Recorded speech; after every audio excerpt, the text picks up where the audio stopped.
Good morning, everyone. This presentation is all about historical controversy site of the first mass in the Philippines. And before we start, let me introduce my group members. My name is Vanessa Pernada and I will reporting the part 1. And part 2 was reporting of Andre Dalupere and part 3 was reporting of Bon Villar. The first documented Catholic Mass in the Philippines was held on March 31, 1521, Eastern Sunday. It was conducted by Father Pedro de Valderrama of Ferdinand Magellan's expedition along the shore of what were referred to in the journals of Antonio Pigafetta as Mazawa. Ito po ang unang dokumentadong misa ng Katoliko sa Pilipinas na ginanap noong Marso 31, 1521 Eastern Sunday. Ito ay sinagawa ni Amang Pedro de Valderrama ng ekspedisyon ni Ferdinand Magellan sa kahabaan ng kung ano ang tinutukoy sa mga journal ni Antonio Pigafetta bilang Mazawa. Bakit nga po ba naging parte ng historical controversy ang site of the first Mass in the Philippines? The first Holy Mass was celebrated not in the Visayas but in Mindanao because that historical event, that first step to taking territory in the name of God and King, occurred not in Limasawa, which is part of the Visayas, but in Butuan, Mazawa, situated in northern Mindanao. What is meant by historical controversy? The legislative fiat declared the site in Magallanes, Limasawa Island, in the province of Leyte, where the first Mass in the Philippines was held, is hereby declared a national shrine to commemorate the birth of Christianity in the Philippines. Magallanes is east of the island of Limasawa. Ang sinasabi dito, diniklara ng legislative fiat na ang lugar sa Magallanes, isla ng Limasawa, sa lalawigan ng Leyte, kung saan ginanap ang unang misa sa Pilipinas, ay dito sa pamamagitan ng diniklarang pambansang dambana upang gunitain ang pagsilang ng Kristyanismo sa Pilipinas. Ang Magallanes ay nasa silangan ng isla ng Limasawa. There are three primary sources that historians refer to identify the site of the first Mass in the country. We have Francisco Albus Lag and Father Pedro de Valderrama and Antonio Pigafetta's account, who are eyewitness of Magellan's voyage. Background of Antonio Pigafetta. Antonio Pigafetta, around 1491 when he was born at Vicenza, Republic of Venice, or was known now as Italy, and died at the age of 38 to 40 around 1531. Si Antonio Pigafetta ay pinanganak noong 1491 when he was born in Vicenza. Ang Vicenza ay isang bayan sa Republika ng Venice. Siya ay pumanaw sa edad na 39 to 40 noong 1531. He studies astronomy, geography, and cartography. Pinag-aralan po niya ang astronomiya, geografiya. Pag sinabi pong astronomiya, ito ay study of star and heavenly body. Ang geografiya naman po ay pinag-aralan niya ang land or ang mapa, land of area, or ang anyong lupa at anyong tubig, lahat na may kinalaman po sa geografiya. Ang cartografiya po, ito ay sa historical, and the chronicles, yung pagsusulat, ito po ay mahalaga sa kanya. An Italian scholar and explorer from the Republic of Venice. Ang mga taga-Venice ay kilala sa pagiging mahuhusay na explorer. He was one of the 18 men who returned to Spain in 1522. At noong 1519, nagsimula na silang naglakbay. 1521, dumating na sila sa Pilipinas. At 1522, nakabalik na sila sa Spanya. At umabot ng 3 years na paglalakbay. At ang mga bumalik lang ay 18 na mga survivors. Background of Francisco Albo. Francisco Albo was when a navigator from the island of Rhodes Ben, southern Aegean Island, joined the Magellan expedition as a pilot of the Magellan flagship Trinidad. He began keeping his own diary, merely a logbook on a voyage out, while they were sailing. He was one of the 18 survivors who returned to Sebastian Elcano on the Victoria after having circumnavigation the world. Si Francisco Albo, isa siyang piloto ng Victoria. Sumali siya sa expedition ni Magellan bilang isang piloto ng Magellan's Trinidad. Nagsimula siyang magtago ng kanyang sariling talarawan, isang logbook lamang sa paglalayag habang sila ay naglalayag. At isa siya sa 18 na nakaligtas na bumalik sa Sebastian Elcano sa Victoria pagkatapos ng pag-ikot sa mundo. Background of Pedro de Valderrama. Father Pedro de Valderrama was the only priest in Magellan's crew who was given the task of celebrating the first Holy Mass on the shores of Limasawa, an island at the tip of southern Leyte. Pedro de Valderrama was a Spanish friar in the chaplain on the Magellans who conduct the first Catholic Mass in the Philippines. Magellan ordered the Mass to be celebrated, which took place on 31 March 1521, Easter Sunday. Si Father Pedro de Valderrama ay isang frailing Espanyol at ang chaplain ni Magellan na nagsagawa ng unang misa ng Katoliko sa Pilipinas. Inutos ni Magellan na pagdiwang ang misa na ginanap noong 31 ng Marso 1521, linggo ng Pasko ng Pagkabuhay. Gregorio F. Zaide, a multi-awarded author, Zaide wrote 67 books and more than 500 articles about history. He is known as Dean of Filipino Historiographers.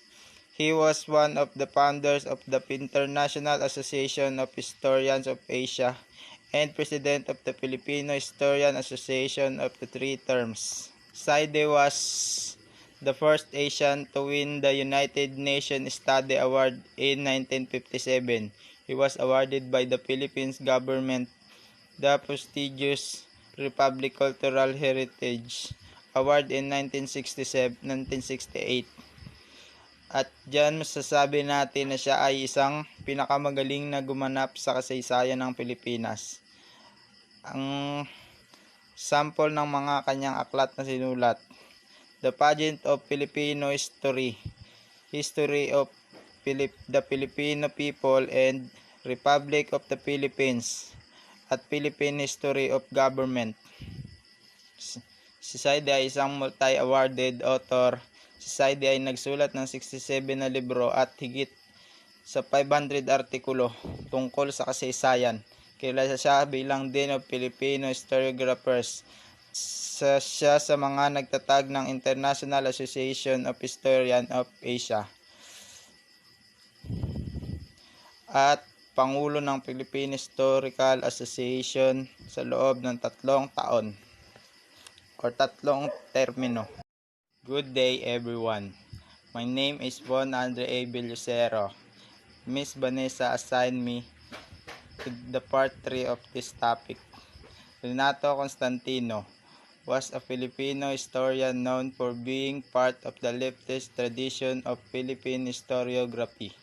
Apart from being a historian, Constantino was also engaged in foreign service, working for the Philippines Mission to the United Nations and the Department of Foreign Affairs. Si Renato Constantino ay isang Pilipinong mananalaysay na kilala sa pagiging bahagi ng mga kaliwang tradisyon ng historiografiya ng Pilipinas. Bukod sa pagiging mananalaysay, si Constantino ay nakikibahagi din sa dayuhang serbisyo. Nagtatrabaho para sa misyon ng Pilipinas sa nagkakaisang mga bansa at sa Departamento ng mga Gawaing Panlabas. Si Renato Constantino ang Pilipinong mananalaysay at scholar na nagturo sa atin na muling suriin ang ating kolonyal na kasaysayan. Ituwid ito at matuto mula sa nakaraan. Nais niyang magkaroon ng kapaki-pakinabang na alaala ang mga Pilipino sa nakaraan upang isulong ang paghahanap ng Pilipino para sa tunay na nasyon. Teodoro Andal Agoncillo was a prominent 20th century Filipino historian. He and his contemporary Renato Constantino were among the Filipino historians renowned for promoting a distinctly nationalist point of view of Filipino history. He was also a essayist and poet. Si Teodoro Andal Agoncillo ay isang kilalang Pilipinong mananalaysay noong ika-20 siglo.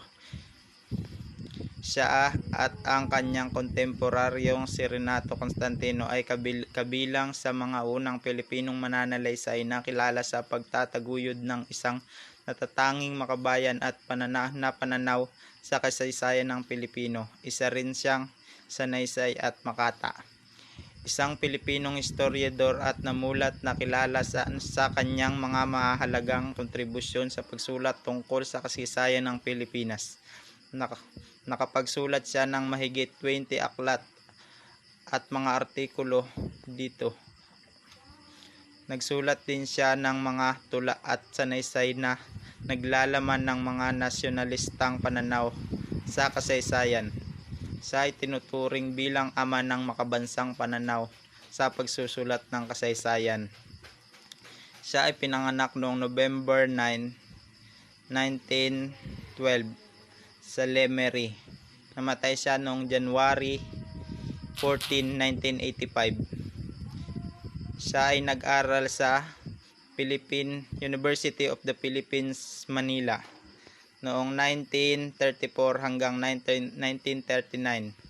Siya ay nagkaroon ng award na Carlos Blanca Memorial Award for short story in Filipino.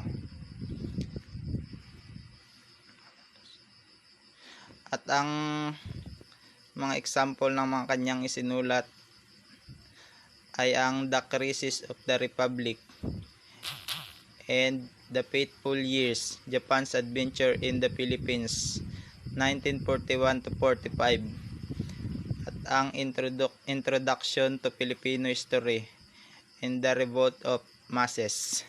Ang aming konklusyon tungkol sa paksa, all I can say about our topic in the historical story we're studying is that we need to know that it should really be studied because it has become part of Philippine history, and especially the young people should know the story that there is who became heroes for the freedom of our country.